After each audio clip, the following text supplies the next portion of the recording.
पश्चिम बंगाल विधानसभा चुनाव के बीच उत्तर 24 परगना जिले के जगदल में रविवार रात हालात अचानक हिंसक हो गए।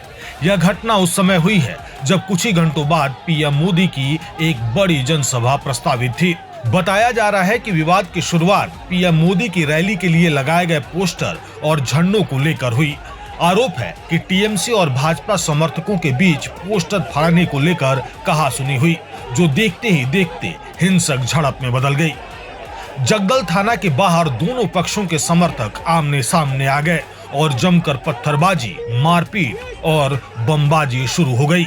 हालात इतने बिगड़ गए कि पुलिस को स्थिति नियंत्रित करने में भी काफी मशक्कत करनी पड़ी। हिंसा ने तब और गंभीर रूप ले लिया जब भाटपारा से भाजपा उम्मीदवार पवन कुमार सिंह के आवास पर देसी बम फेंके गए।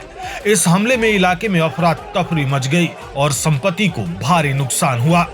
घटना में कम से कम 3 लोगों के घायल होने की खबर है, जिन्हें तुरंत अस्पताल में भर्ती कराया गया।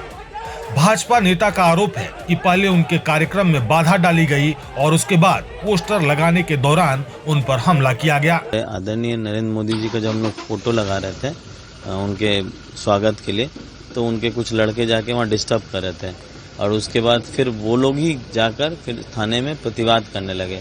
उसके बाद फिर हमारे पिताजी गए, उसके बाद जो भी क्या हुआ उनके बीच में हमको नहीं पता चला। फिर हम जब गए तो मामला सॉर्ट आउट हो गया था। फिर हम वापस जब आए गाड़ी से, हम गाड़ी लगा कर ही जब हम अपने घर के ऊपर गए तब तक देखें कि पहले पत्थर चला, पत्थर चलने के बाद फिर बम चला।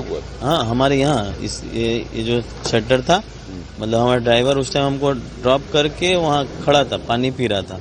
हम लोग फुटेज में उसको देखें और उसके बाद फिर उसके ऊपर पत्थर चला, वो जल्दी शटर बंद कर दिया। शटर बंद करने के बाद फिर बम चला, उसके बाद फिर फायरिंग होने लगी। फायरिंग होने के बाद उसी में हमारा सीआईएसएफ का एक गोली लग गया लेफ्ट पैर में। स्थिति हो सकता है हमारे आदरणीय प्रधानमंत्री जी आ रहे हैं तो एक माहौल को डिस्टर्ब करने के लिए कि लोग उनके सभा में नहीं जा पाए, डर जाएं, इस तरह का एक मतलब माहौल रेडी करने के लिए उन लोगों ने ये तरह का एक्टिविटी किया है। वहीं टीएमसी उम्मीदवार अमित गुप्ता ने पलटवार करते हुए भाजपा पर ही हिंसा भड़काने का आरोप लगाया और कहा कि उनके कार्यकर्ताओं पर हमला किया गया। बिट्टू हमारे एक कर्मी बैनर और फ्लेक्स लगा रहा था, वहां हम लोगों का पार्टी ऑफिस भी है।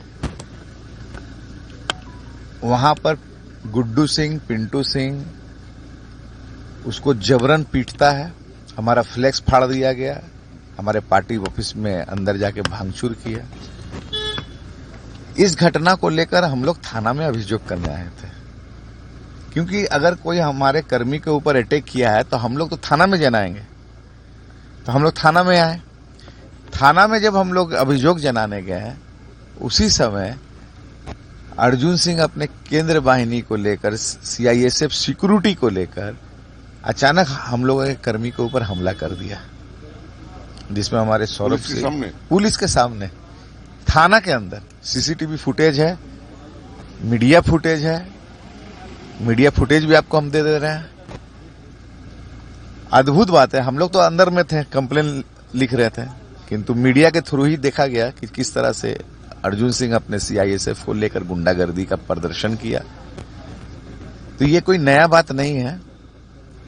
200 क्रिमिनल केस उनके अगेंस्ट में यूं ही पेंडिंग नहीं है, उनका ये नेचर है। आज यही चीज अगर ये लोग पावर में आएगा तो हर जगह होगा। जो आदमी थाना में ढुक के क्राइम कर सकता है तो वो कहीं भी कुछ कर सकता है। पीएम मोदी की रैली को देखते हुए पूरे इलाके में सुरक्षा व्यवस्था कड़ी कर दी गई है। अतिरिक्त अर्धसैनिक बलों की तैनाती की गई है और पुलिस ने मामले में कई शिकायतें दर्ज कर जांच शुरू कर दी है। इस घटना ने एक बार फिर बंगाल चुनाव में हिंसा और राजनीतिक टकराव को उजागर किया है। पहले चरण में भारी मतदान के बाद अब दूसरे चरण से पहले इस तरह की घटनाएं चुनावी माहौल को और ज्यादा संवेदनशील बना रही हैं।